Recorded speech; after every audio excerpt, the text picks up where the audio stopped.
Attention taxpayers, you might be on the hook for another big billion-dollar bailout. The world's largest solar plant, backed by the likes of Google, JP Morgan, Uncle Sam, seeking more taxpayer money and blaming the bad weather for its bad performance. Fox News correspondent William Lajeunesse is live in our LA bureau. William.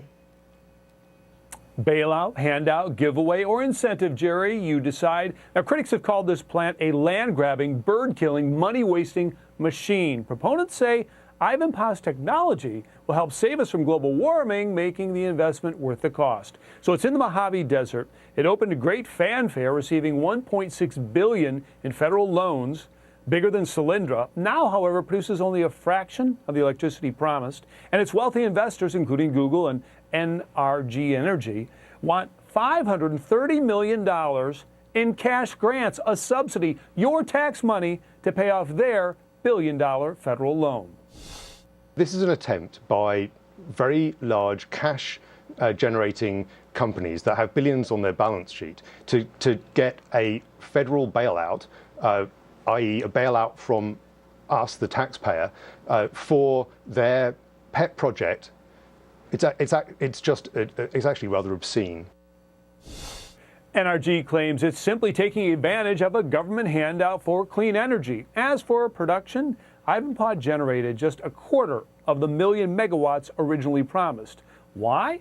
Well, they say the sun just isn't shining as much as they hoped, which underscores, of course, the fact that solar is not yet a 24/7 power source. Now, to compensate, the plant is burning natural gas, the very fossil fuel that it hoped to replace. NRG tells us that perfecting cutting-edge technology takes time. Now, this is not their first controversy, if you will. It first gained attention when congressional investigators found it spent $500,000 lobbying to get this loan, including hiring the vice president's former chief of staff to quarterback the loan with the White House. A month later, it was approved. Critics call it cronyism. Others say it's how Washington works. That's Gerri? Just outrageous. Is there any defense? What's the Treasury saying? Treasury has not told us whether they're going to approve this or not, but they have already approved, I think, 9,000 of these grants or handouts, about $18 billion, if I remember, in 2013. Back to you. No wonder we're $17 trillion in debt. William, thank you for that. You bet. And here we go again. Yet another cyber hack. This time, our nation's critical infrastructure under threat. Hackers targeting our power plants, water treatment facilities, and more. Joining me now to discuss this is Theresa Payton, Fortalice CEO and former White House Chief Information Officer, and McAfee online security expert Robert Siciliano. I got to tell you, the government is saying that this Trojan horse is poised to cause an economic catastrophe. Theresa, to you first. Why is this so serious and what's at stake? Yeah, you're absolutely right. This is very serious. A couple of things are at stake here. First of all, the fact that they got into the infrastructure at multiple different energy companies, and they were almost like sleeper cells because we didn't know that the malware was there until it was discovered for about 3 years.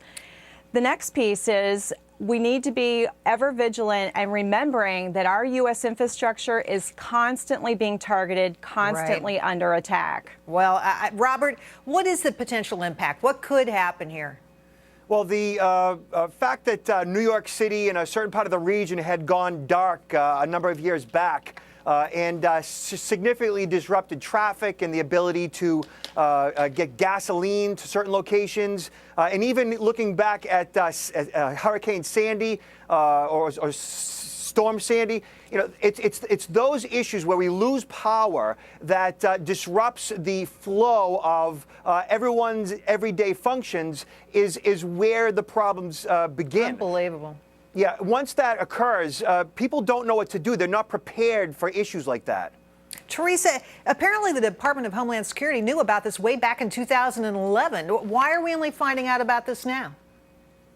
Well, I think, they've put out a report which talks a little bit about what the findings were, what the dangers were, and now what they're thinking about doing to help energy, utility, water companies better protect themselves. So part of this is a public service announcement so that we can be upping our game just like the cyber criminals and cyber terrorists are upping their game.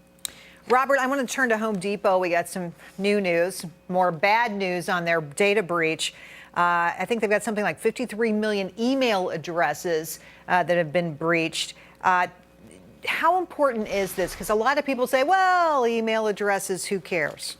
Well, the people whose emails are now in the hands of bad guys more than likely will begin to receive phishing emails looking like they're coming from Home Depot or other retailers for that matter,